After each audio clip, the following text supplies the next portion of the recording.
이 밤 드림 아틀라스 채널에 오신 것을 환영합니다. 오늘 우리는 조금 더 고요한 수평선으로 떠나봅니다. 별들이 서서히 태어나는 차갑고 어두운 영역으로요. 도시의 불빛에서 멀리 떨어진 곳, 수소와 먼지로 이루어진 거대한 구름 속에서 중력이 아주 천천히 알갱이 하나하나를 모읍니다. 그리고 그 안에서 미세한 온기가 피어오르기 시작합니다. 수십 년 동안 천문학자들은 전파 망원경과 적외선 망원경을 통해 이 별의 요람을 관측해 왔습니다. 숨을 들이쉬고 내쉬는 듯한 필라멘트의 움직임, 눈 속의 불씨처럼 천천히 밝아지는 중심부를 기록하며 말이죠. 폭발도 급한 변화도 없습니다. 단지 켈빈과 광년으로 측정되는 인내의 조립 과정만이 있을 뿐입니다. 이제 편히 자리 잡고 우리는 은하에 숨겨진 복도를 따라 조용히 걸어가며 새로 태어나는 태양들의 미세한 데이터를 듣고 첫 빛이 베일 뒤에서 피어나는 순간을 살펴보려 합니다. 오늘 밤은 시작의 이야기입니다. 사실적이고 고요하며 별빛처럼 느릿한 이야기입니다. 2023년 초 칠레 아타카마 사막의 얇은 공기 아래에서 전파 망원경들은 키나와 벨라 별자리 사이를 떠도는 희미한 수소의 신호를 포착했습니다. 온도는 약 15켈빈, 지구의 어떤 실험실보다도 더 낮았지만 그 속에서는 중력이 먼지를 모아가고 있었습니다. 이것이 바로 별의 요람, 거대한 분자 구름이었습니다. 수십 년간의 적외선과 밀리미터파 관측을 통해 한때 단순한 안개로 여겨졌던 이 영역은 이제 창조의 지도로 정밀하게 그려지고 있습니다. 이 다큐멘터리는 빛 자체가 우주의 가장 느린 과정을 듣는 과학적 도구로 변해온 여정을 따라갑니다. 사막은 해발 5,000m 고도에서 평평하게 펼쳐져 있었고 공기 중 수분은 거의 없었습니다. 그 덕분에 적외선은 방해받지 않고 통과할 수 있었습니다. 66개의 안테나가 정밀하게 배열된 이곳 아타카마 대형 밀리미터파 집합체 ALMA는 절대 0도에 가까운 온도로 냉각된 수신기로 우주의 미약한 신호를 기다리고 있었습니다. 인류 문명이 시작되기 훨씬 전 먼 곳에서 출발한 광자가 이곳에 닿기까지의 시간을 헤아리며 말이죠. 겨울 관측기 동안 기술자들은 탄소 일산화물의 스펙트럼 선을 기록했습니다.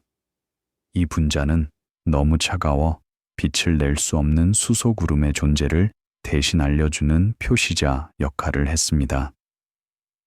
각 관측은 몇 시간씩 이어졌고 배경 잡음을 이겨내며 한 번에 광자 하나씩 신호를 쌓아갔습니다.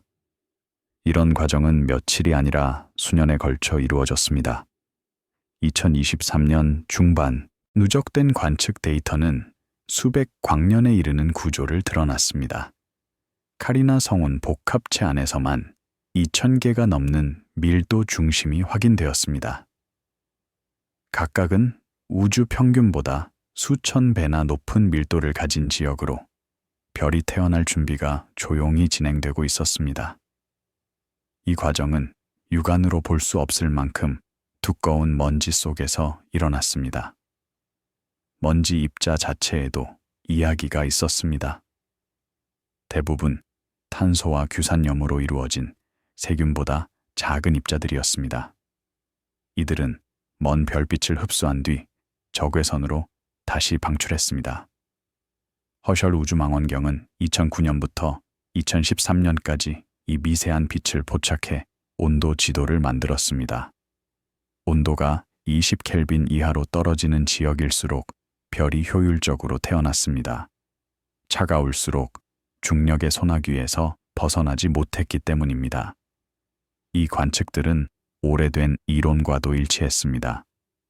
분자 구름이 일정한 비율로 분열되어 여러 단계의 구조를 형성한다는 예측이 실제 데이터와 정확히 맞아떨어졌습니다. 수천 광년 규모의 구름부터 태양계 크기의 원시별 해까지 같은 물리 법칙이 예외 없이 작동하고 있었습니다. 관측된 지역 중 엘메이원 124C7이라 불린 곳에서는 태양 질량의 약 0.8배에 달하는 중심핵이 발견되었습니다. 온도는 12켈빈, 물질이 초속 0.3km 속도로 중심으로 떨어지고 있었습니다. 약 5만 년밖에 되지 않은 우주적 기준으로는 갓 태어난 아기 별이었습니다. 이 발견에는 전 세계의 협력이 필요했습니다. 미국 버지니아의 전파 천문대에서 데이터가 처리되고 칠레 산티아고의 관제소에서 안테나의 정밀도가 검증되었으며 독일 막스 플랑크 연구소에서는 분자 스펙트럼을 해석했습니다. 각각의 분자 신호는 서로 다른 정보를 담고 있었습니다. 탄소 일산화물은 구름의 전체 구조를, 시안화수소는 밀도 높은 지역을, 암모니아는 온도 변화를, 그리고 황산화물은 과거 초신성의 흔적을 알려주었습니다. 그 결과 별의 탄생이 임의로 이루어지는 것이 아니라 필라멘트라 불리는 긴 실 모양의 구조를 따라 집중된다는 사실이 밝혀졌습니다. 마치 조직 속의 혈관처럼 이 실들은 구름 전체를 관통하고 있었습니다. 흥미롭게도 그 폭은 항상 0.1파섹 정도로 일정했습니다. 아직 그 원인은 완전히 밝혀지지 않았지만 이는 보편적인 물리 법칙이 작동함을 의미했습니다. 필라멘트 일부에서는 일정 강역으로 물질이 모이는 현상이 보였습니다. 마치 끈에 구슬이 달린 듯한 모양이었습니다. 이 구슬들은 자체 중력이 내부 압력을 넘어선 불안정 지점이었습니다. 유체역학 이론이 예측한 그대로였습니다. 별의 내부에서는 핵융합의 불씨가 준비되고 있었습니다. 중력으로 인한 압축이 열을 만들어내며 온도는 수백, 수천, 결국 수백만 켈빈으로 치솟습니다. 약 1천만 켈빈에 이르면 수소핵이 충돌하여 융합을 시작합니다. 하지만 지금 관측되는 별들은 아직 그 단계 이전, 여전히 성장 중이었습니다. 적외선 영상에는 중앙의 밝은 점 주위를 감싸는 어두운 실루엣이 보였습니다. 먼지가 배경빛을 가리며 회전하는 원반 구조를 이루고 있었죠. 이 원반은 훗날 행성계로 진화할 가능성이 있는 원시 행성 원반이었습니다. 오리온 자리에서만 200개 이상의 이런 원반이 확인되었습니다. 그중 일부는 이미 틈과 비대칭 구조를 보이며 초기 행성의 형성을 암시했습니다. 별의 형성을 이해하기 위해서는 긴 시간 눈으로 볼 수 없는 과정을 누적된 관측으로 그려야 했습니다. 수많은 별들을 동시에 관측함으로써 천문학자들은 각각을 성장 단계별 사진처럼 연결해 전체 과정을 재구성할 수 있었습니다. 별은 대부분 단독으로가 아니라 무리지어 태어났습니다. 같은 구름 안에서 비슷한 시기에 수십, 수백 개의 별이 함께 형성되었습니다. 그리고 시간이 지나면서 강한 별빛과 초신성이 구름을 흩트려 별무리를 해체시켰습니다. 그렇게 탄생한 별들은 은하의 일반 별 집단으로 퍼져나갔습니다. 허셜 망원경의 임무는 2013년에 종료되었지만 그가 남긴 데이터는 여전히 연구의 토대가 되고 있습니다. 2017년 공개된 최종 데이터에는 하늘의 8,000제곱도 이상이 포함되어 있었고 별의 요람을 연구하는 데 중요한 자료가 되었습니다. 에열만은 업그레이드를 거듭하며 더 정밀한 관측을 이어갔습니다. 2024년에는 연촌 1초각의 분해능을 달성했는데 이는 달 표면에서 15m 간격을 구별할 수 있을 정도였습니다. 그 덕분에 원반 안의 미세한 나선 구조와 틈을 관측할 수 있었습니다. 이 데이터는 전 세계 연구자들에게 공개되어 인공지능 분석 도구로 처리되었습니다. 수천 개의 원시별이 자동으로 분류되고 그중 어떤 것이 더 효율적으로 별을 형성하는지 통계적으로 연구되었습니다. 예를 들어 중수소가 많이 포함된 영역일수록 별이 더 잘 태어난다는 사실이 밝혀졌습니다. 이 과정에서 발견된 유기 분자들은 생명의 기원을 탐구하는 학문과도 연결되었습니다. 아미노산과 당류 같은 복잡한 분자가 이미 성간 구름 속에서 형성되고 있었던 것입니다. 이는 생명의 재료가 우주 전역에 존재함을 의미했습니다.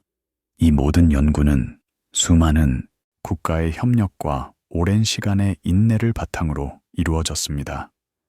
거대한 망원경과 냉각 장비, 그리고 이를 분석하는 컴퓨터까지 인간의 기술은 점점 더 깊은 어둠 속으로 시선을 뻗어가고 있습니다.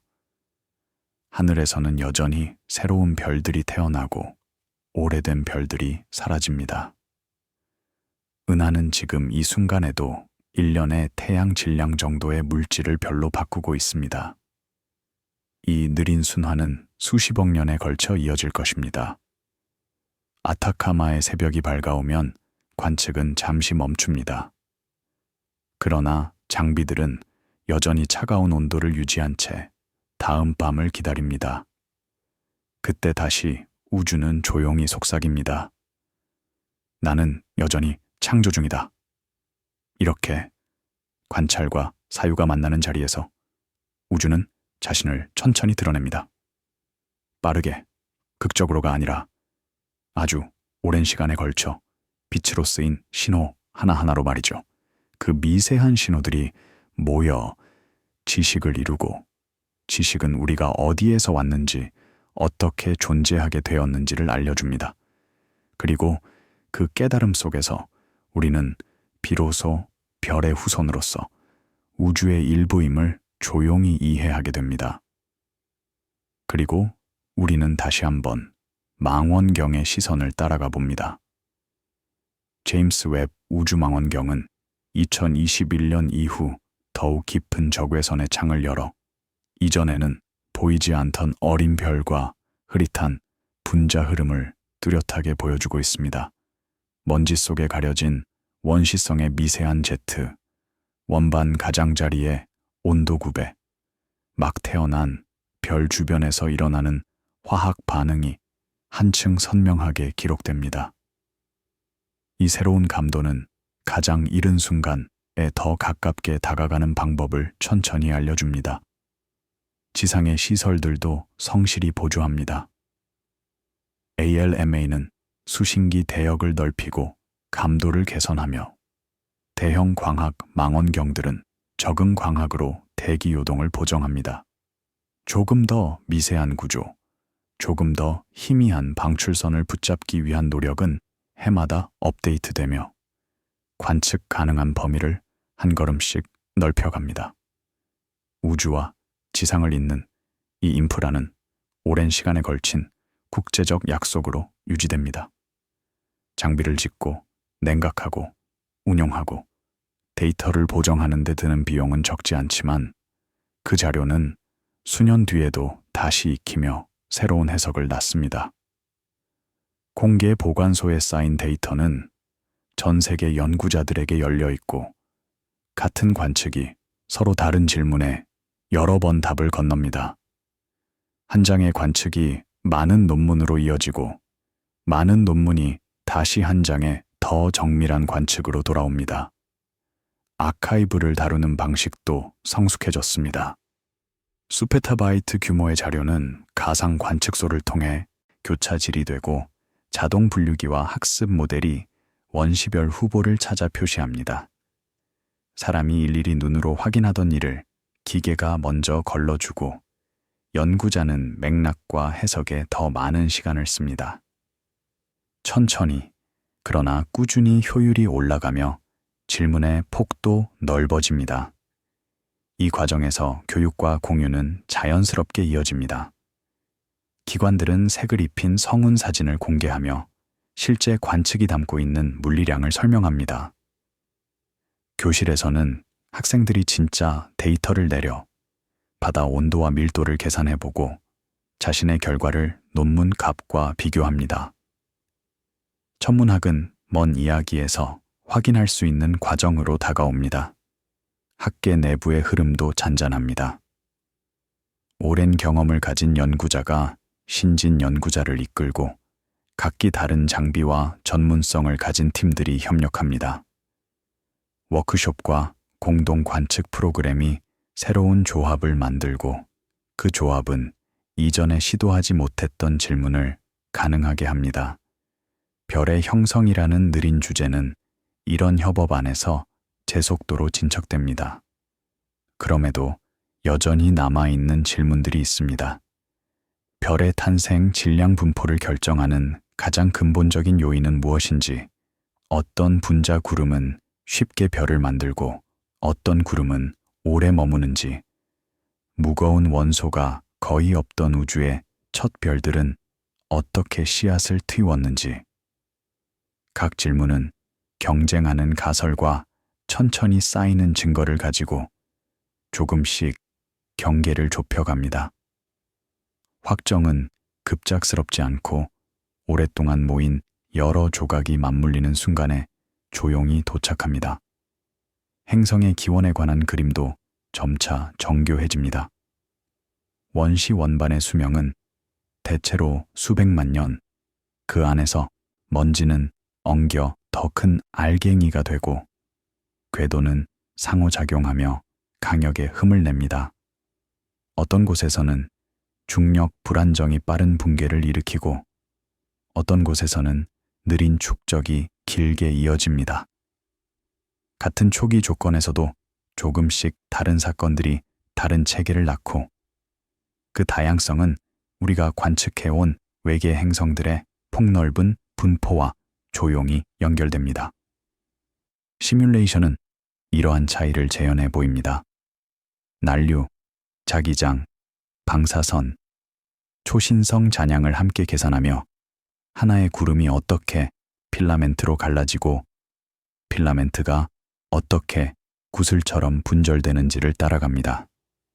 일부 별은 주변 물질을 더 많이 모아 커지고 일부는 일찍 고갈된 환경 속에서 작게 남습니다. 계산 비용은 크지만 관측과 나란히 걷는 이 수치 실험은 가능한 과정들의 지도를 차분히 넓혀줍니다. 은하의 스케일에서는 되먹임이 균형을 만듭니다. 강한 별빛은 수소를 이온화하여 HII 영역을 불리고 바람은 거품을 확장시키며 가장자리에 새로운 압축을 남깁니다. 어느 곳에서는 별 탄생을 부추기고 어느 곳에서는 예정된 붕괴를 지연시킵니다. 은하는 이렇게 과도한 폭주도 완만한 소실도 피하면서 현재로서는 1년마다 태양 질량 정도의 속도로 별을 만들어 갑니다. 아타카마의 새벽은 다시 천천히 찾아옵니다. 관측은 멈추고 수신기는 차갑게 유지된 채 밤을 기다립니다. 밤사이 모은 데이터는 처리센터로 전송되어 보정과 분석을 거치고 아카이브의 새로운 층으로 쌓입니다. 다음 밤이 오면 안테나는 다시 같은 하늘을 향해 돌고 먼 요람에서 출발한 또 다른 미약한 신호가 한 알 한 알 더해집니다. 별의 탄생을 이해하는 일은 결국 시간을 이해하는 일과 닮아 있습니다. 빠른 결론 대신 누적된 증거, 화려한 순간 대신 꾸준한 주의, 관측과 사유가 만나는 그 지점에서 우주는 자신이 일하는 방식을 조금 더 자세히 보여줍니다. 우리는 그 과정을 따라가며 지금의 하늘과 오래전의 시작, 그리고 먼 미래의 고요함을 같은 선 위에 놓아봅니다. 그리고 마지막으로 조용히 깨닫습니다. 우리가 바라보는 그 별빛은 아주 먼 곳의 느린 시작이 이곳까지 도달해 전해주는 오래 기다려온 이야기라는 사실을요. 성운의 내부, 중력과 탄생의 패턴. 2024년 늦가을, 케임브리지. 조용한 계산 연구실에서 하버드 스미스소니언 천체물리센터의 시뮬레이션이 오리온 A의 내부에 깔린 자기장의 결을 그려냈습니다. 플랑크 위성의 관측 자료는 아광파대 편광을 통해 어둠 속을 비계처럼 가로지르는 자기장의 존재를 보여주었습니다. 이 장은 보이지 않는 힘, 즉 중력과 자기력이 어떻게 혼돈을 구조로 정리하는지 모든 별의 점화에 앞서 펼쳐지는 무언의 안무를 따라가며 살펴봅니다. 연구실은 케임브리지 대학 캠퍼스 근처에 개조된 건물에 자리했습니다. 실내에서는 서버렉이 낮게 울리며 분자 구름을 관통하는 자기장을 모델링하는 계산을 수행했습니다. 이 시뮬레이션은 중력, 압력, 자기 장력의 복잡한 상호작용을 포착하기 위해 수백만 그리드 지점에서 방정식을 풀어가며 수주에 걸쳐 진행되었습니다. 연구자들은 수치 데이터를 위색 지도와 유선 스트림라인으로 시각화해 구름을 통과해 흐르는 자기장의 선을 눈앞에 펼쳐보며 진행 상황을 점검했습니다. 이 시뮬레이션의 토대는 수년 전 위성 관측에서 나왔습니다. 2009년부터 2013년까지 유럽 우주국의 플랑크 위성은 주로 우주 배경 복사를 측정하기 위해 전 하늘을 밀리미터파로 관측했습니다. 그런데 같은 자료에서 우리 은하의 먼지 알갱이가 방출한 편광 신호도 함께 포착되었습니다. 길쭉한 먼지 알갱이는 자기장에 부분적으로 정렬되어 특정 방향으로 편광된 빛을 냅니다. 하늘 전역의 편광을 지도화함으로써 플랑크는 성간 공간을 꿰뚫는 자기장의 방향을 드러냈습니다. 약 3생 50광년 떨어진 오리온 자리의 오리온 A 분자 구름은 특히 명확한 패턴을 보였습니다. 길이 거의 100광년에 이르는 이 구름은 태양과 같은 별을 10만 개나 만들 수 있을 만큼의 물질을 품고 있습니다. 플랑크 관측은 구름의 긴 축과 대체로 평행한 자기장선을 보여주었고 그 방향성은 수십 광년에 걸쳐 일관되었습니다. 별이 활발히 태어나는 더 조밀한 영역에서는 선들이 서로 수렴하며 중력이 자기장 경로를 따라 물질을 안쪽으로 끌어모으는 모습을 암시했습니다. 이 수렴 패턴은 구름 전역에서 반복되었습니다. 원시별이 자라는 가장 밀집한 중심부에서는 모래시계 모양의 질서, 정연한 자기장 구조가 나타났습니다. 물질은 이 선을 따라 안쪽으로 흐르며 가로 방향 운동은 자기 장력에 의해 억제되었습니다. 물길을 따라 흐르는 물처럼 자기장은 보이지 않는 수로가 되어 물질을 별 탄생의 자리로 안내했습니다. 이러한 패턴을 이해하려면 관측과 물리 이론을 함께 사용해야 했습니다. 자기장은 전자기력으로 이온화된 가스와 상호작용하여 장과 물질을 서로 결박합니다. 가스 구름이 중력에 의해 수축하면 자기장도 압축되어 세기가 커집니다. 동시에 자기장은 자기 압력으로 되밀며 수축에 저항합니다. 중력 수축과 자기 저항의 균형이 구름이 별로 붕괴하는지와 그 속도를 결정합니다. 1950년대부터 이어진 이론 연구는 기본 원리를 닦아놓았습니다. 수브라마니안 찬드라세카르와 엔리코 페르미는 성간 구름에서 자기장과 난류가 어떻게 얽히는지 기술했고 이후 연구는 이를 확장해 희박한 영역에서는 자기장이 중력에 맞서 구름을 지탱하지만 더 조밀한 핵에서는 중력이 우세해 붕괴가 가능하다는 그림을 제시했습니다. 2020년대에 이르러 이러한 이론은 관측과 대조 가능한 정교한 수치 모델로 성숙했습니다. 하버드 스미스소니언의 시뮬레이션은 이런 모델을 구현해 수백만 년의 진화를 따라갔습니다. 초기 조건으로 난류가 깔린 자기장을 특정 질량과 크기의 구름에 배치합니다. 중력은 물질을 당기고 자기 장력과 압력은 이에 저항합니다.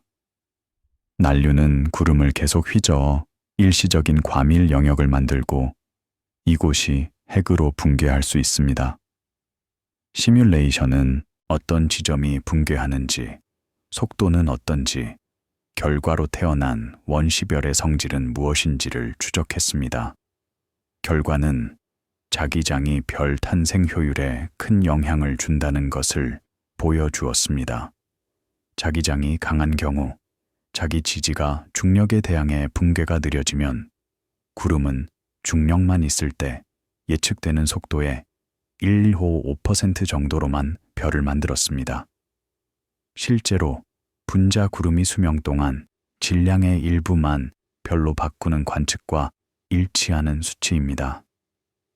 자기장이 약할수록 붕괴는 빠르고 별 탄생률은 높아졌습니다. 시뮬레이션에서 자기장 세기를 바꾸어 관측된 별 탄생률과 맞추면 실제 구름의 장세기 범위를 가늠할 수 있습니다. 플랑크 관측은 독립적인 장세기 추정도 제공했습니다. 위성은 편광된 방출의 세기를 측정했는데 이는 자기장 세기와 먼지 알갱이 정렬 특성에 좌우됩니다.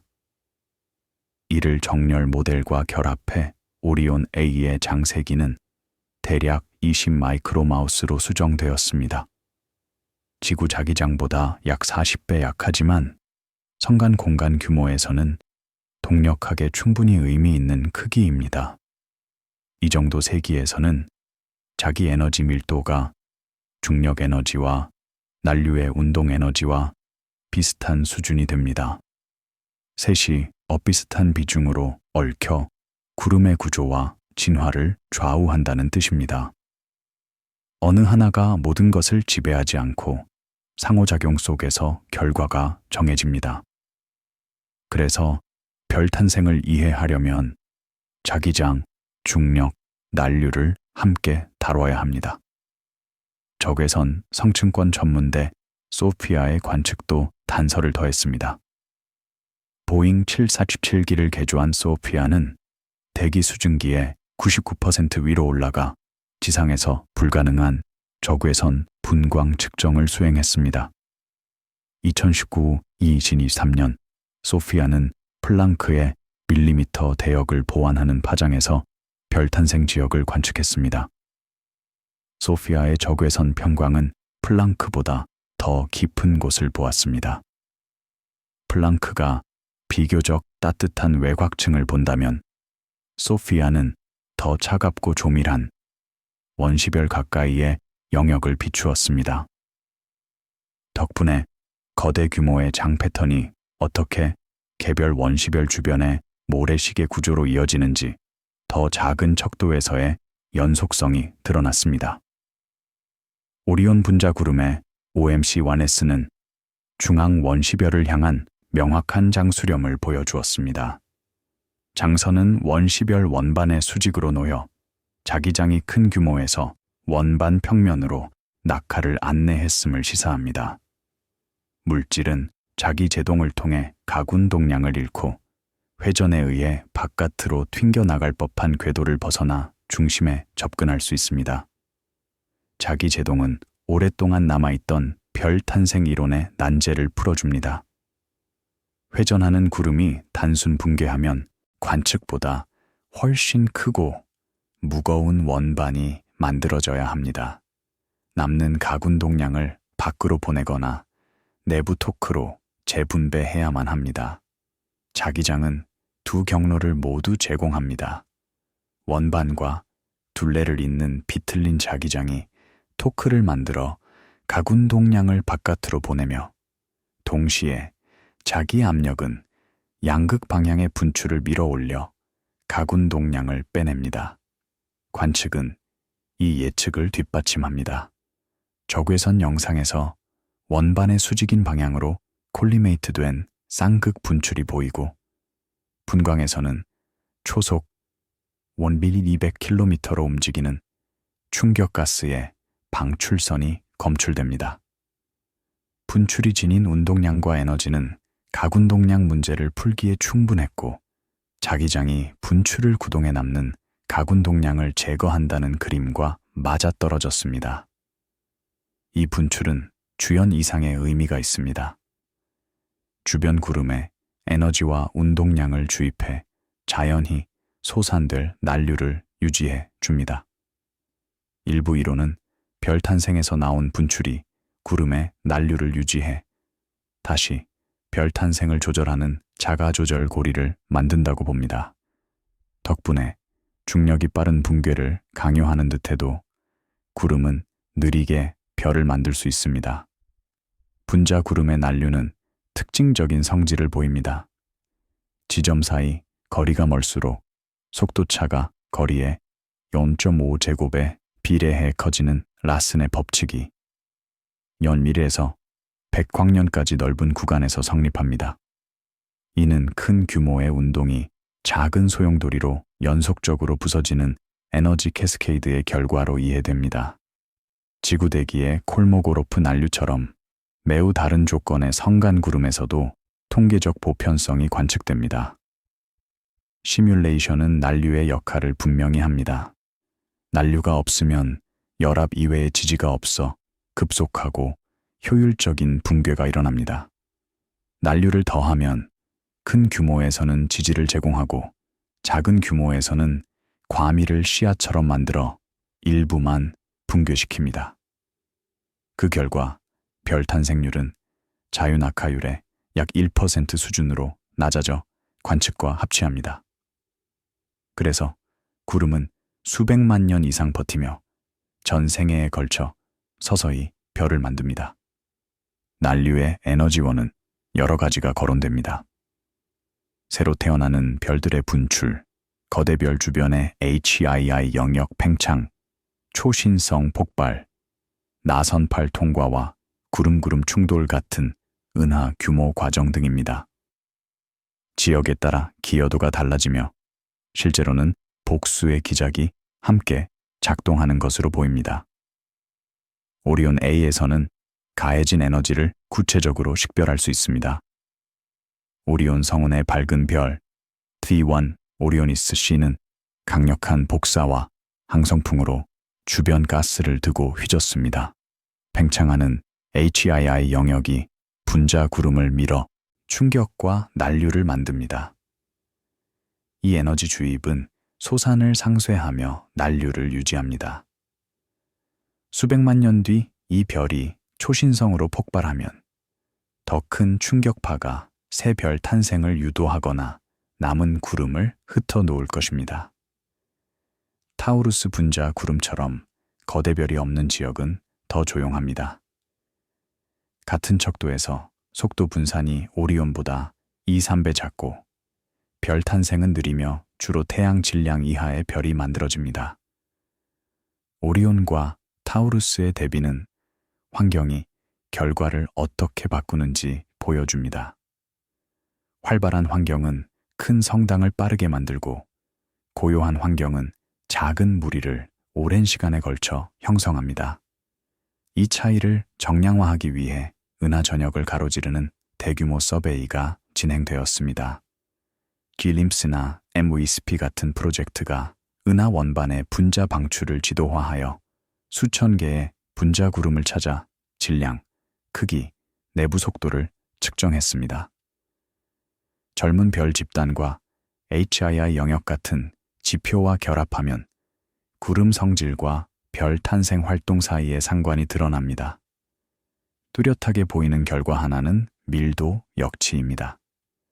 평균 밀도가 cm3당 수소 분자 1000개를 넘는 구름은 대체로 활발히 별을 만들고 그보다 낮으면 별 탄생이 거의 없습니다. 이 값은 중력이 난류 지지를 이기는 경계에 해당합니다. 자기장이 강하거나 난류가 거센 곳은 이 역치가 더 높아집니다. 온도도 영향을 미쳐 더 따뜻한 구름은 더 높은 밀도가 필요합니다. 관측은 여러 분자를 이용해 온도 구조를 그립니다. 암모니아의 선 비율은 온도계를 제공하고 탄소 일산화물 동위원소는 밀도를 추적합니다. 여러 파장의 먼지 방출은 먼지 온도를 제한합니다. 그 결과 차가운 핵이 더 따뜻한 외피에 쌓여 있고 외부 가열이 스며드는 경계와 원시별 주변의 국소 온난 지점이 함께 보이는 복잡한 열 구조가 드러납니다. 가장 차가운 핵이 곧 붕괴의 현장입니다. 적외선 서베이의 실루엣로 수천 개가 목록화되었고 질량은 0.5 오태양 질량, 온도는 8.15 켈빈, 밀도는 cm3당 10,000만 분자 수준입니다. 중력이 열압, 난류, 자기지지와 거의 균형을 이룬 붕괴 직전의 조건입니다. 일부 책에서는 붕괴의 징후가 분명합니다. 비대칭선 프로파일, 특히 역피 시그니 형상이 나타나 정형의 차가운 가스가 푸른 쪽 흡수를 만들고 배경의 붉은 쪽 방출이 남습니다. 이는 물질이 안쪽으로 떨어지고 있음을 직접 보여줍니다. 전형적인 낙하 속도는 초속 0.5km이며 가장자리 물질이 중심에 닿기까지 약 10만 년이 걸려 원시별의 연령 추정과 맞습니다. 모든 핵이 동일한 모습은 아닙니다. 정적이거나 팽창하는 외피를 보이는 경우도 있어 진화 단계가 다름을 시사합니다. 분출, 광도, 다른 지표를 함께 봐야 해석이 가능합니다. 이를 위해 관측 가능한 성질로 단계를 구분하는 분류 체계가 쓰입니다. 대표적으로 분광 에너지 분포를 바탕으로 한 클래스 0-3와 분류가 있습니다. 클래스 0은 강한 준밀리 방출과 강력한 분자 분출을 보이는 깊이 잠긴 원시별, 클래스 Y은 저고해선이 두드러지고 분출은 약해진 상태, 클래스 2는 외피가 거치고 원시 행성 원반이 뚜렷한 젊은 별, 클래스 토라이는 원반이 거의 사라진 전주주 계열 별입니다. 실제 진화는 연속적이지만 이 틀은 통계 연구에 유용합니다. 2023년 발표된 한 연구는 근처 성간 영역의 원시별 847개를 분류해 클래스 네론 약 23%, 클래스 I 35%, 클래스 2 32%, 클래스 트러 10%를 보고했습니다. 여기서 추정된 단계별 지속 시간은 클래스 Nong 약 15만 년, 클래스 I 약 30만 년, 클래스 댄우 약 200만 년, 클래스 단티는 수백만 년 규모로 다양합니다. 긴 시간은 원반의 점성과 accretion, 광증발, 행성의 형성이 복합적으로 작동하는 클래스 2에서 보냅니다. 분자선 관측은 단계에 따라 변화를 추적합니다. 클래스 0에서는 중심부 온도가 100칸놈 300켈빈까지 오르며 메탄올, 아세트알데하이드 같은 유기 분자가 얼음 외피에서 승화해 풍부한 스펙트럼을 만듭니다. 클래스 I에서는 분출이 판낸 공동 가장자리의 충격가스가 1000켈빈 이상의 뜨거운 방출선을 보입니다. 클래스 2에서는 원반의 케플러 회전을 통해 중심 질량을 동역학적으로 측정할 수 있고 대체로 0.1, 3태양 질량 범위, 중앙값은 0.5태양 질량 부근으로 나타납니다. 이는 주계열 별의 초기 질량 함수와 유사해 별의 질량이 원시 단계에서 주로 정해진다는 해석을 뒷받침합니다. 오리온에서 ALMA로 300개의 원시별 핵 질량을 재고 광도 진화 모델로 추정한 별 질량과 비교한 연구는 별 질량이 핵 질량의 평균 약 30%임을 보였습니다. 나머지는 분출로 되돌아가거나 이후 흩어질 원반에 남습니다. 개체 오차는 크지만 큰 표본의 통계는 일관된 경향을 드러냅니다. 분출의 운동량과 질량을 합치면 낙하율과 함께 시간에 따른 축적 이력을 제약합니다. 전형적인 낙하율은 클래스 0에서 연 15태양 질량, 클래스 2에서는 17태양 질량 수준으로 감소하며 생애 누적은 대략 0.3멈 1태양 질량입니다. 외피가 소진되면 별은 가시광에서 드러난 T타우리 단계로 넘어가고 이후에는 원반 소산과 전주주 계열 수축이 이어집니다. 이 시기에 T타우리 별은 별 내부 원반 사이 자기 상호작용으로 가변성을 보입니다. 물질이 자기력선을 타고 별 표면에 뜨거운 점으로 유입되고 회전과 함께 밝기 변화를 만듭니다. 바람은 잔여 원반을 걷어내는데도 기여할 수 있습니다. 원본은 시간이 지나며 변합니다. 적외선 분광에서 결정질 규산염이 검출되어 가열과 냉각을 거치며 비정질이 결정으로 변했음을 보여줍니다. 어떤 원반은 틈과 고리를 보여 내행성의 존재를 암시하고 어떤 원반은 매끈합니다. 스펙트럼 에너지 분포는 안쪽 물질이 빈약함을 시사하며 이는 행성 형성 또는 별로의 유입을 의미합니다. 원반은 결국 소산합니다. 별과 주변 거대별의 자외선이 표면을 광증발로 날려보내고 형성 중인 행성이 물질을 먹으며 남은 먼지는 안쪽으로 표류하거나 충돌로 부서집니다. 원반 보유 비율은 지역 차가 있지만 100만 년엔 거의 100%에서 1천만 년이면 10% 안팎으로 줄어듭니다. 강한 복사장 환경에서는 더 빨리 줄어드는 경향이 있습니다. 젊은 별들에서 이미 행성계의 흔적도 보입니다. 일부는 통과하는 행성으로 인한 주기적 광도 변화를 보이고 일부는 충돌하는 미행성체가 만든 먼지의 분광 편광 신호를 드러냅니다. 드물게는 수십 수백 AU의 먼 거리에서 직접 영상화된 동반성 같은 젊은 거대 행성도 확인됩니다. 이는 행성의 형성이 수백만 년 규모의 원반 수명 안에 효율적으로 진행된다는 뜻입니다. 이 시간 제약은 형성 메커니즘을 걸립니다. 거대 행성은 3,500만 년 안에 만들어져야 하고 암석 행성도 건축 자재가 가스가 남아있을 때 모여야 합니다. 그래서 별이 주계열에 오른 뒤 오랜 시간이 지나 형성되는 시나리오는 어려우며 별과 행성이 동시대에 성장하는 모델이 유리합니다. 실험실 연구는 물질의 성질을 해당 조건에서 확인해 모델의 빈칸을 채웁니다. 먼지 알갱이가 어떤 속도와 조성에서 들러붙는지, 얼음의 승화율과 휘발성 조성은 어떤지, 자외선이 비추는 얼음 혼합물에서 어떤 유기물이 생기는지 등이 측정됩니다. 실리케이트는 초속 1mm를 넘는 충돌에서 잘 붙지 않지만 얼음 코팅이 있으면 더 높은 속도에서도 점착이 가능해 미터 장벽을 넘는 성장 경로가 열립니다.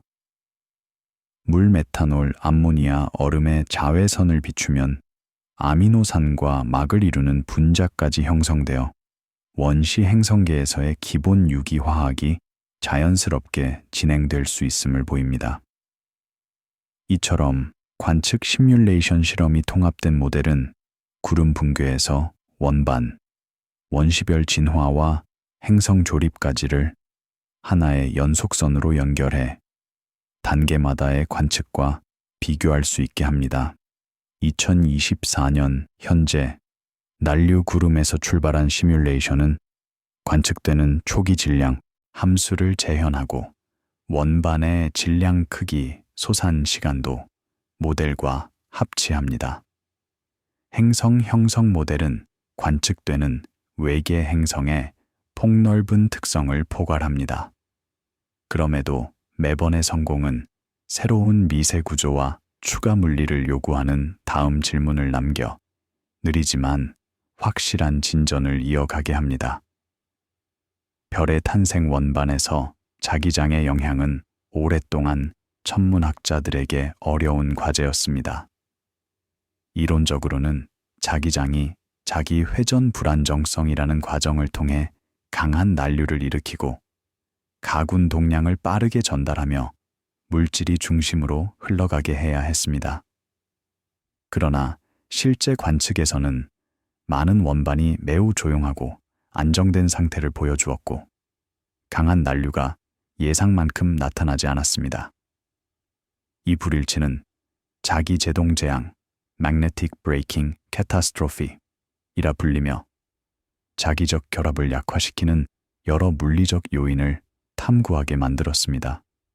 연구자들은 전기 저항에 의한 에너지 손실, 오믹 소산, 약한 이온화 기체에서의 이온 중성자 분리 양극성 확산, 그리고 홀 효과 등 다양한 과정을 통해 이 문제가 설명될 수 있음을 밝혀냈습니다. 결국 해답은 원반 내부의 전리율이 위치에 따라 크게 달라진다는 데 있었습니다. 중심 평면 근처의 가스는 거의 중성이어서 자기장과 잘 결합하지 못했고 그 결과 중심부는 고요하게 유지되었습니다. 반면 별빛이나 우주선이 도달하는 표면층에서는 기체가 더 많이 전리되어 자기장이 강하게 작용하며 난류가 활발했습니다. 이런 층상 구조는 이론과 관측을 조화시켰습니다. 물질이 표면층의 난류를 통해 안쪽으로 이동하면서도 중심 평면은 비교적 안정된 상태로 남아 있었던 것입니다. 이와 같은 세밀한 이해는 다른 물리 과정에서도 반복되었습니다. 먼지 입자의 성장, 화학 반응, 분출류의 발사 과정 등 처음에는 단순해 보이던 현상들이 점점 더 복잡한 구조와 미시적 상호작용을 드러났습니다. 연구자들은 점점 더 높은 해상도와 정밀한 물리 모델을 도입해야 했고, 그 결과 시뮬레이션은 실제 관측을 예측할 수 있을 만큼 정해졌습니다. 이런 예측의 능력은 학문이 성숙했다는 표시였습니다. 단순히 과거를 설명하는 데 그치지 않고 아직 관측되지 않은 현상을 미리 계산해 맞춰내는 것. 그것이 이론이 현실을 제대로 이해하고 있음을 보여주는 증거였습니다. 대표적인 예가 원반의 나선 구조 예측이었습니다. 중력 불안정이나 행성 원반 상호작용을 포함한 모델은 고해상도 관측에서 나선형 밀도파가 포착될 것이라고 예측했습니다. 이후 ALMA 관측이 이를 실제로 확인하면서 이론의 타당성이 입증되었습니다. 연구가 이어지면서 이론과 관측의 경계는 점점 희미해졌습니다. 관측은 더 이상 단순한 데이터 수집이 아니라 복잡한 모델링과 해석을 요구했고, 이론은 관측 자료와 정밀하게 비교되어야만 의미를 가졌습니다. 두 접근법이 서로를 보완하여 시너지를 내자 별의 형성에 대한 이해는 이전보다 훨씬 빠르게 깊어졌습니다. 앞으로 이 통합은 더욱 진전될 것입니다. 차세대 망원경은 이전보다 훨씬 높은 해상도와 감도를 제공할 것이고, 이를 해석하기 위해서는 그만큼 정교한 시뮬레이션이 필요할 것입니다. 계산 능력의 발전은 모델이 실제 관측 영상과 거의 같은 수준의 해상도를 구현할 수 있게 만들 것입니다. 인공지능과 머신러닝은 이런 비교 과정을 자동화하여 수많은 매개 변수를 빠르게 탐색하게 될 것입니다. 그렇게 기술이 발전할 때마다 우리는 별과 행성이 형성되는 과정을 더욱 선명하게 이해하게 될 것입니다. 이 장의 시작을 이끌었던 분자 신호들은 여전히 중요한 역할을 하고 있습니다. 더 넓은 대역폭을 가진 새로운 관측 기기가 더 많은 분자를 동시에 포착하면서 화학적 목록은 빠르게 확장되었습니다. 향상된 분광 해상도는 미세한 선형 변화를 드러내어 붕괴와 회전, 분출류의 미세한 운동까지 구분할 수 있게 했습니다. 보정 기술이 발전하면서 온도와 밀도, 속도의 오차가 줄었고 같은 빛에서도 더 많은 정보를 끌어낼 수 있었습니다. 이 빛의 입자들, 즉 광자는 우리가 이런 먼 세계를 이해할 수 있는 유일한 단서였습니다. 그곳에 탐사선을 보낼 수도 시료를 가져올 수도 없습니다. 인간이 할 수 있는 것은 오직 그 빛을 해독하는 일뿐입니다. 그 한정된 신호로부터 이토록 깊은 지식을 쌓아 올린 것은 자연의 법칙이 얼마나 일관되고 예측 가능하게 작동하는지를 보여주는 동시에 인간의 끈기와 창의성을 증명하는 일이기도 했습니다. 하지만 관측이 아무리 정밀해도 우리가 보는 것은 언제나 진행 중인 과정의 한순간일 뿐입니다. 별의 형성은 수천 년, 수만 년에 걸쳐 일어나므로 한 대상을 처음부터 끝까지 지켜볼 수는 없습니다. 천문학자들은 수많은 다른 별들을 동시에 관측하고 각각의 상태를 연결해 전체의 흐름을 조정합니다. 앞으로 수십 년, 수세기에 걸친 장기 관측이 이어진다면 지금은 추측으로 남은 세부 과정들이 조금씩 명확해질 것입니다. 지금까지의 증거를 종합하면 별의 형성 과정은 비교적 일관된 그림을 그립니다. 희박한 수소 구름이 모여 밀도가 높아지고 중력에 눌리면서 분자 구름이 만들어집니다. 그 안에서 가장 밀도가 높은 핵이 붕괴하며 원시별이 생기고 회전하는 가스 원반이 그 주위를 감쌉니다. 일부 물질은 별로 흘러들어가고 일부는 제트와 바람 형태로 밖으로 방출됩니다. 시간이 지나며 원본은 행성을 낳고 남은 물질은 흩어집니다. 이렇게 만들어진 항성계는 수십억 년 동안 안정적으로 존재하게 됩니다. 이 과정은 은하가스가 남아있는 한 계속될 것입니다. 우리 은하에서는 앞으로도 수십억 년 동안 새로운 별들이 태어날 것입니다. 각 세대의 별은 이전 세대가 남긴 원소로 만들어지며 점점 더 풍부한 화학적 다양성을 지닌 세상이 됩니다. 태양이 46억 년 전 이런 방식으로 태어났다. 오늘 밤에도 또 다른 태양이 어딘가에서 조용히 빛을 준비하고 있습니다.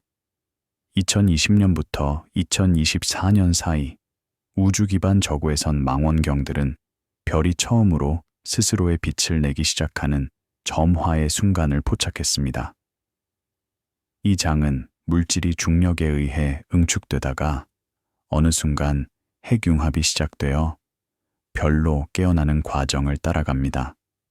처음의 무대는 어둠이었습니다. 밀도가 높은 핵 내부에서 물질은 스스로의 무게에 짓눌려 사고 중력 에너지는 점차 열로 변했습니다. 밀도가 2배가 될 때마다 온도는 상승했고 중력과 압력은 균형을 이루며 붕괴는 가속되었습니다. 처음엔 10켈빈, 곧 100, 1000켈빈으로 오르며도 여전히 중력의 힘을 이기지 못했습니다. 밀도가 높아지자 복사된 빛은 더 이상 밖으로 빠져나가지 못했습니다. 먼지와 분자가 그 빛을 산란시켜 내부에 에너지를 가두었고 내부 온도는 빠르게 상승했습니다. 결국 복사압이 충분히 커져 중력과 균형을 이루게 되었고 붕괴는 멈추며 정역학적 핵이 탄생했습니다. 이 작은, 뜨겁고 밀도 높은 구체가 바로 별의 씨앗이었습니다. 이 핵은 여전히 천천히 수축하며 열을 내뿜었습니다. 시간이 흐르면서 중심부 온도는 100만, 300만, 마침내 1000만 켈빈에 이르렀습니다. 이때부터 수소핵들이 서로 충돌해 융합을 일으키며 별은 스스로의 에너지원, 핵융합을 가지게 되었습니다. 이 순간이 바로 별이 진정한 별이 되는 탄생의 순간이었습니다. 그 이후의 별은 수십억 년 동안 안정된 빛을 냅니다.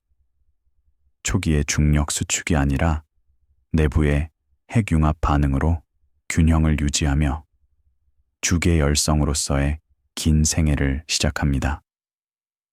관측은 이 변화를 빛의 스펙트럼으로 포착했습니다.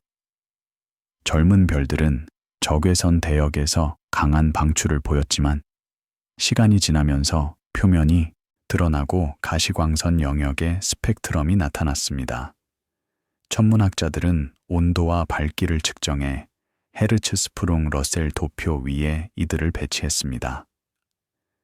젊은 별들은 주계열보다 위쪽, 즉 더 밝은 영역에 위치했는데 이는 여전히 수축 중이거나 물질을 흡수하는 중이기 때문이었습니다. 별의 질량에 따라 이 하강 경로는 달랐습니다. 큰 별일수록 빠르게 주계열에 도달했고 작은 별은 수억 년이 걸렸습니다. 이렇게 관측과 이론을 비교함으로써 연구자들은 별의 나이와 질량을 추정하고 별무리의 형성 역사를 그릴 수 있었습니다.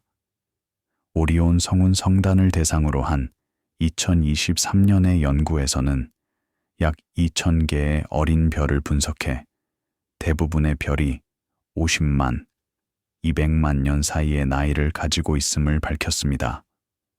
이는 성단의 별들이 짧은 시기에 한꺼번에 태어났음을 의미했습니다. 반면 황소자리나 전갈자리의 별들은 훨씬 넓은 나이 분포를 보여 별 형성의 속도가 환경에 따라 크게 달라짐을 보여주었습니다. 밀도가 높은 지역일수록 별이 빨리 태어났습니다. 이는 이론이 예측한 대로 중력이 더 강하게 작용하기 때문입니다.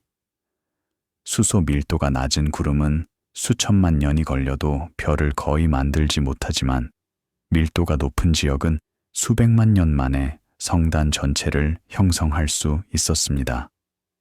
별이 탄생하고 나면 그 표면에서 항성풍이 불기 시작합니다. 초기의 강렬한 제트와 달리 이 바람은 더 부드럽지만 꾸준합니다.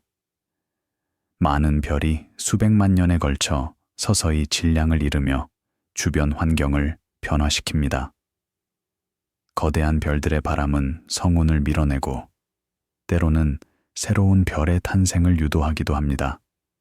카리나 성운, 로제트 성운, NGC 6337 같은 지역에서는 실제로 이런 현상이 관측되었습니다. 거대한 거품 구조가 팽창하며 주변 구름을 압축하고 그 가장자리에서 새로운 별들이 차례로 태어났습니다. 별이 별을 낳는 우주의 연쇄 반응이었습니다. 하지만 모든 별이 이렇게 촉발된 방식으로 태어나는 것은 아닙니다.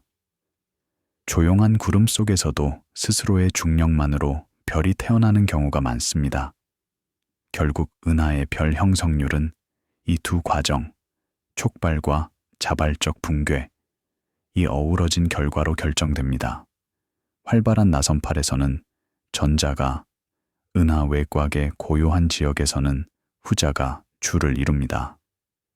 2024년에 발표된 대규모 시뮬레이션은 약 5천만 년 동안 100만 태양 질량의 구름이 별로 변해가는 과정을 계산했습니다. 결과는 흥미로웠습니다.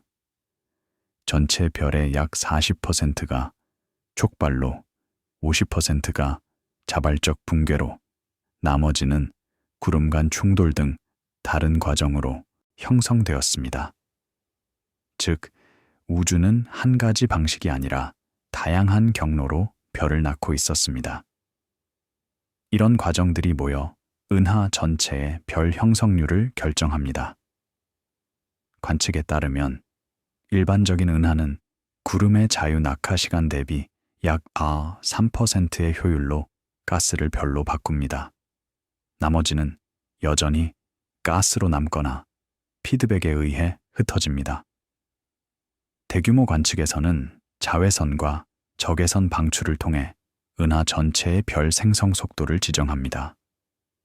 질량이 큰 은하일수록 더 많은 별을 만들며 이는 별 형성 주계열이라 불리는 관계로 표현됩니다. 흥미롭게도 이 관계는 시간에 따라 변했습니다. 우주가 젊었던 약 100억 년 전에는 지금보다 몇 배나 빠른 속도로 별이 만들어지고 있었습니다. 그 이후 별 형성률은 점차 줄어들며 오늘에 이르렀습니다.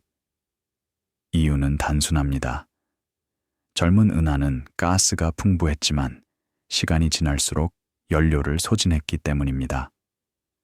이 변화의 곡선을 통해 인류는 우주의 별 형성 역사를 그려냈습니다. 별들이 가장 왕성히 태어나던 시기가 있었고 지금은 그보다 조용한 시대로 접어든 것입니다.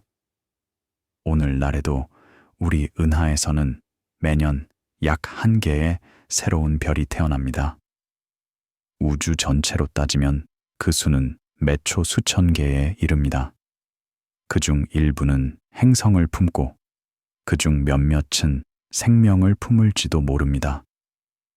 이렇게 우리는 어둠 속에서 빛으로 이어지는 우주의 연속성을 이해하게 되었습니다. 구름은 별이 되고 별은 행성을 낳고 행성은 다시 생명을 품습니다. 그 모든 과정은 물리 법칙에 따라 차분히 흘러가며 우리가 바라보는 밤하늘은 그 결과의 기록입니다. 그리고 지금 이 순간에도 지구의 대기 위에서는 적외선 망원경들이 그 빛을 모으고 있습니다.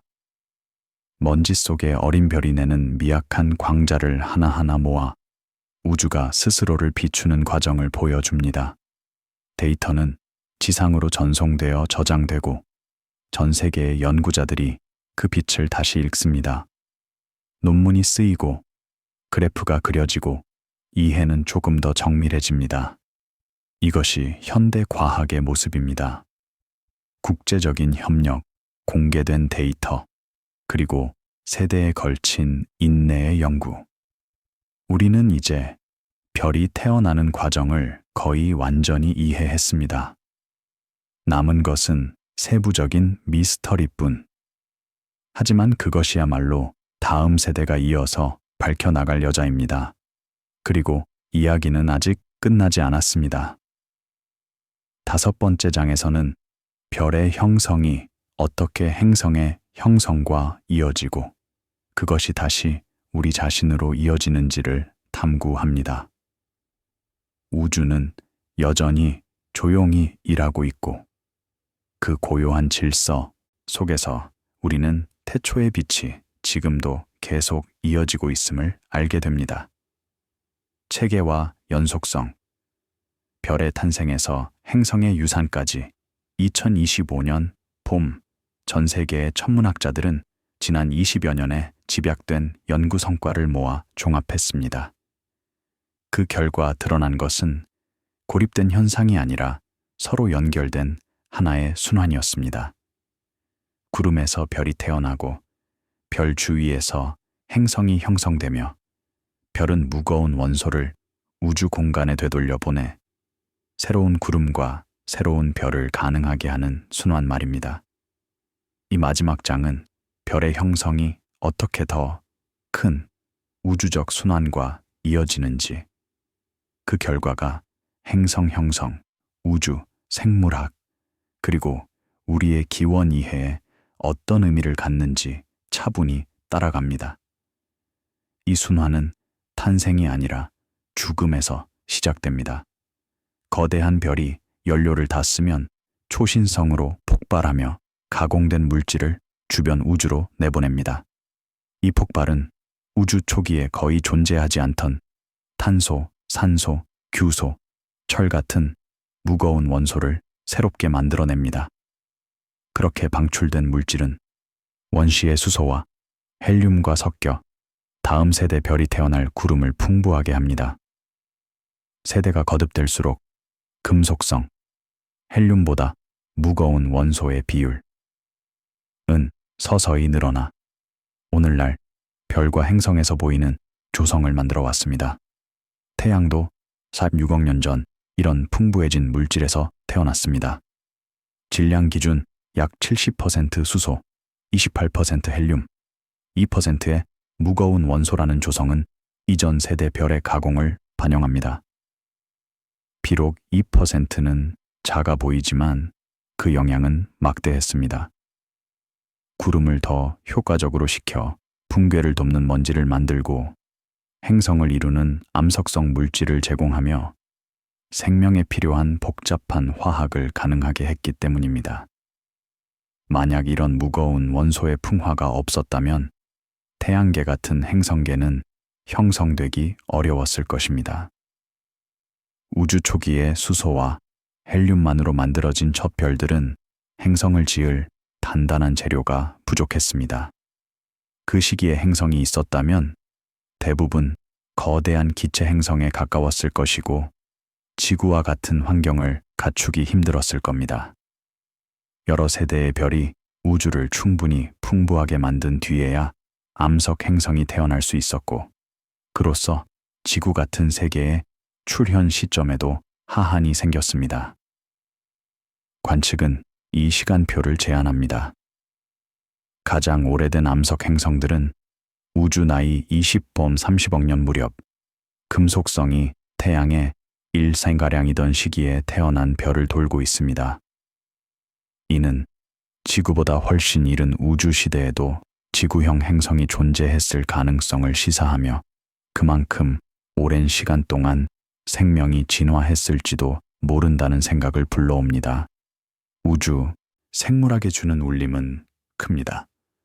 만약 다른 곳에서 생명이 더 일찍 시작되었다면 지구의 생명보다 훨씬 더 복잡한 단계에 이르렀을 가능성도 있으니까요.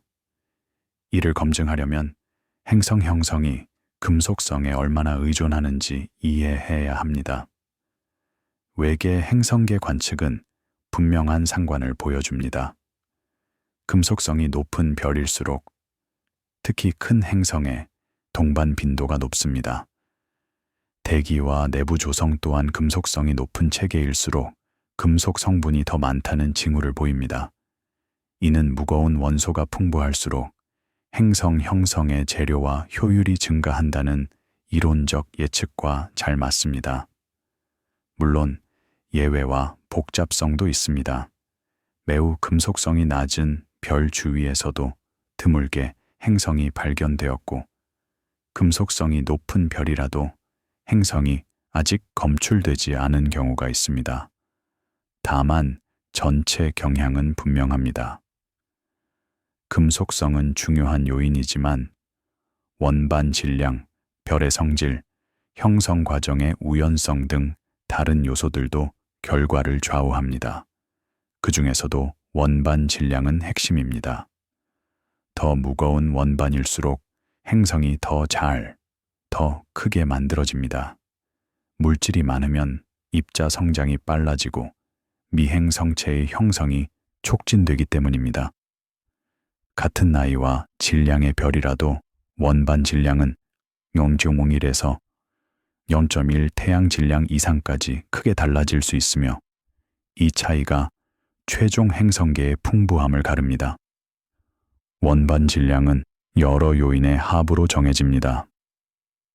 초기 구름의 가군동량이 상한을 정하고 이후에는 별로의 유입과 광증발이 질량을 줄입니다. 쌍성 동반자는 중력 상호작용으로 원반을 잘라내고 근처 거대 별의 강한 복사는 원반 표면을 벗겨냅니다. 관측은 이러한 모든 요인과 원반 질량 사이의 상관을 보여주며 최종 결과가 복합 과정의 산물임을 확인시켜 줍니다. 쌍성은 특히 흥미롭습니다. 태양과 비슷한 별의 절반가량이 쌍성 또는 다중성으로 태어나며 동반자는 원반과 행성 형성에 직접적인 영향을 줍니다.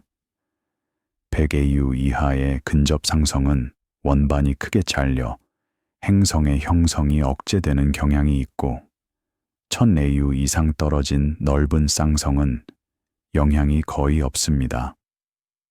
중간 강역에서는 궤도와 기하에 따라 다양한 결과가 나타납니다.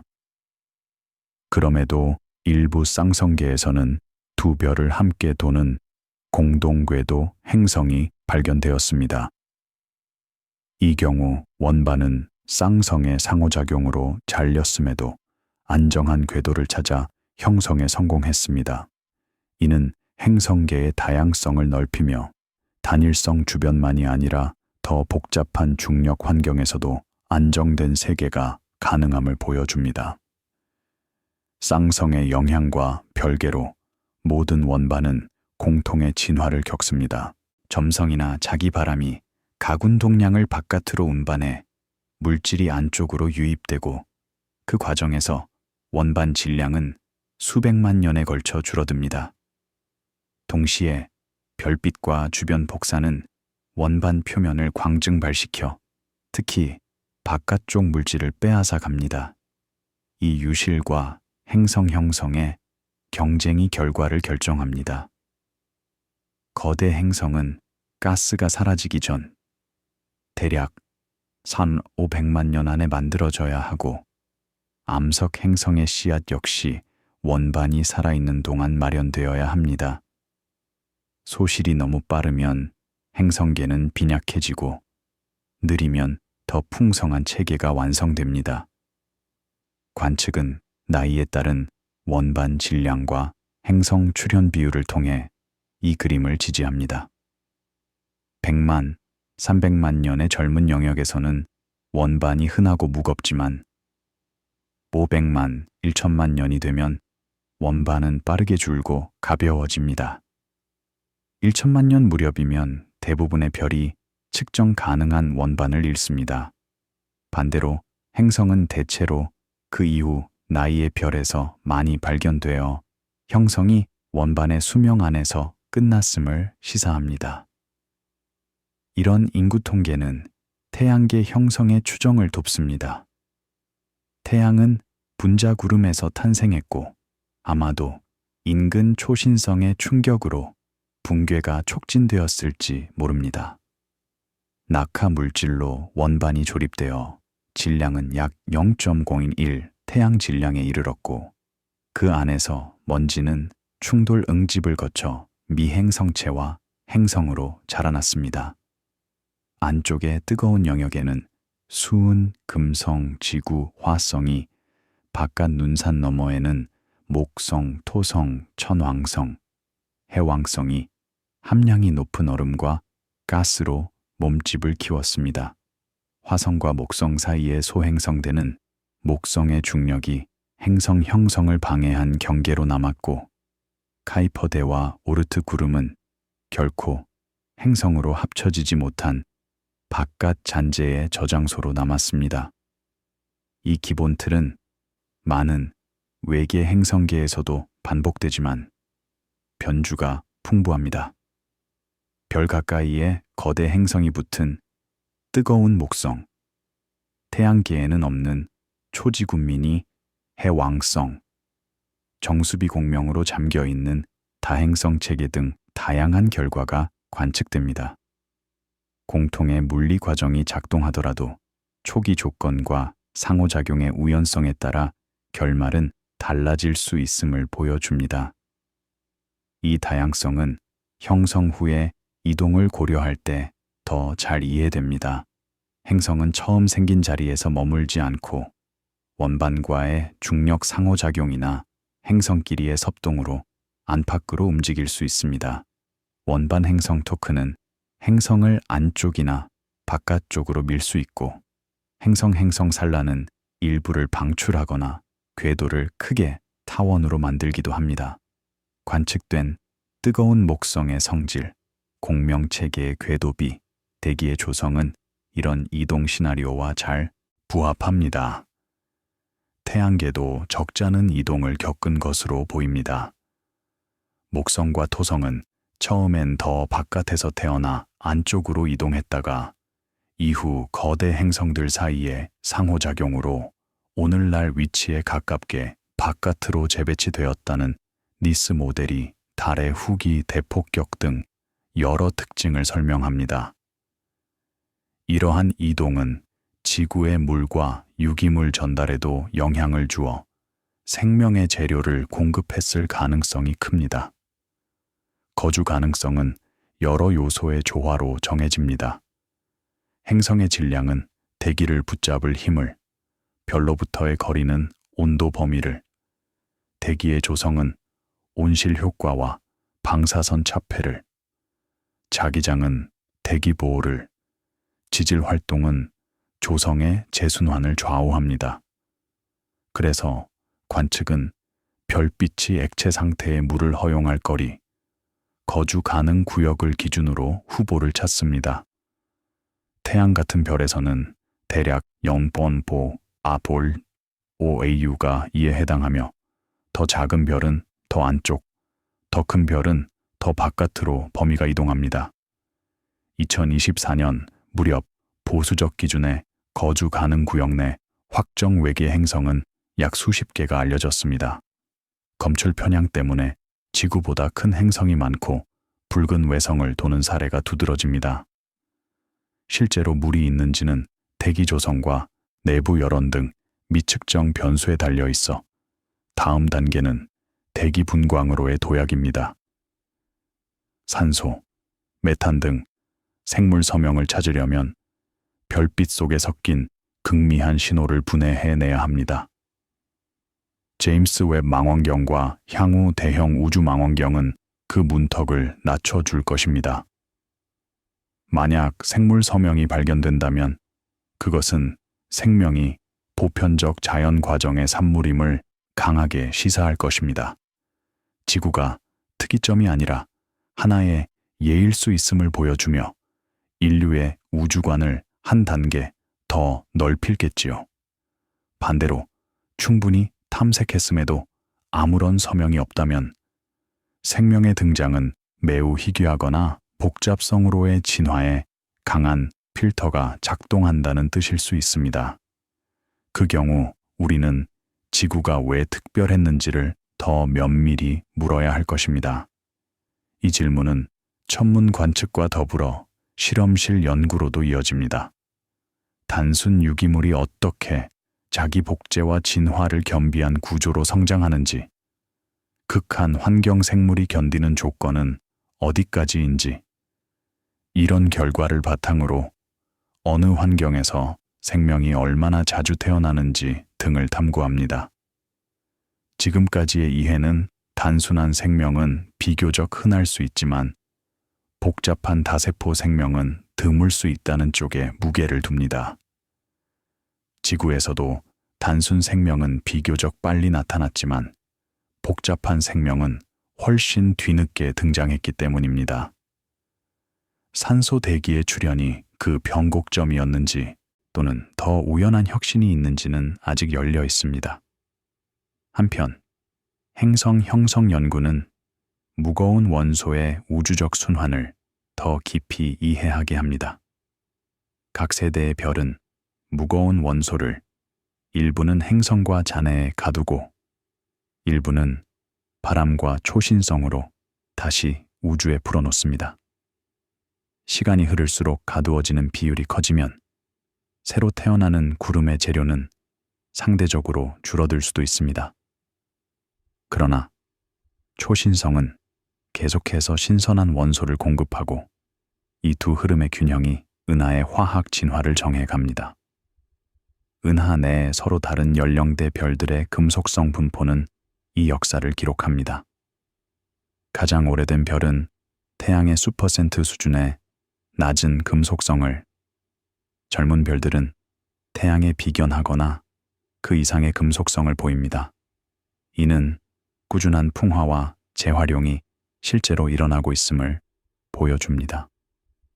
그 결과 초기 우주에서 태어난 행성과 오늘날 태어나는 행성은 조성면에서 체계적인 차이를 지닐 수 있고 이는 진화와 거주 가능성에도 영향을 줄 수 있습니다. 2025년 현재 연구는 한 세대의 별 탄생에서 죽음, 그리고 다음 세대로 이어지는 전 과정을 한 번에 모의하는 수준까지 이르렀습니다. 가스 구름이 식고 분열해 핵을 이루고 핵이 붕괴해 원시별과 원반을 만들며 원반에서 행성이 조립되고 거대한 별이 다시 초신성으로 주변을 풍화시키는 일련의 과정을 하나의 시뮬레이션 안에서 따라갑니다. 수개월에 걸친 초대형 연산이 필요하지만 이런 모형은 관측과 정량적으로 맞아떨어지는 많은 특징을 재현합니다. 관측과 시뮬레이션의 왕복은 성숙한 과학 방법의 전형입니다.